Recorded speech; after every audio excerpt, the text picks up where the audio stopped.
लोकसभा में विपक्ष के नेता राहुल गांधी के इटली की प्रधानमंत्री जॉर्जिया मेलोनी और भारत के प्रधानमंत्री नरेंद्र मोदी को लेकर आपत्तिजनक टिप्पणी की।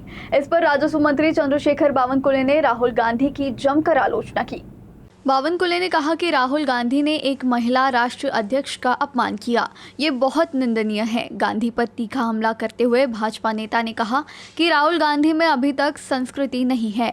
ऐसा नहीं लगता कि राहुल गांधी भारत की संस्कृति के साथ पैदा हुए हैं। चंद्रशेखर बावनकुले ने कहा कि राहुल गांधी राजनीति के लिए किसी भी हद तक जा सकते हैं, लोग उन्हें नहीं छोड़ेंगे। बावनकुले ने मांग की कि राहुल गांधी को देश से माफ़ी मांगनी चाहिए। नाही, राहुल गांधींनी ज्या पद्धतीने एक महिला राष्ट्राध्यक्षाचा अपमान केला आहे तो अत्यंत निंदनीय आहे। भारत देशाची भूमिका राहिली आहे वसुदैव कुटुंबकम। हा देश सर्व विश्वाला आपलं समजणारा, आपलं कुटुंब समजणारा आहे। अजून राहुल गांधीवर संस्कारच नाही आहे।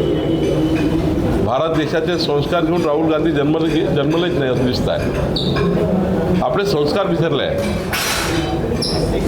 एखाद्या महिला राष्ट्राध्यक्षाविरुद्ध आपल्या देशातल्या एखाद्या व्यक्तीने अशी, आणि तेही राहुल गांधीसारख्या व्यक्तीने अशी टीका करणे आणि भारत देशाला बदनाम करणे, भारताच्या संस्कृतीला बदनाम करणे हे काही योग्य नाही आहे। लोक यांना धडा शिकवतील। हे संस्कार संस्कृती विसरलेले लोक आहे। राहुल गांधी राजकारणाकरता कुठल्याही थारेला जाण्याकरता या ठिकाणी काम करत आहे। यांना लोक सोडणार नाही। मी राहुल गांधीचा निषेध करतो आणि राहुल गांधी यांनी माफी मागावी।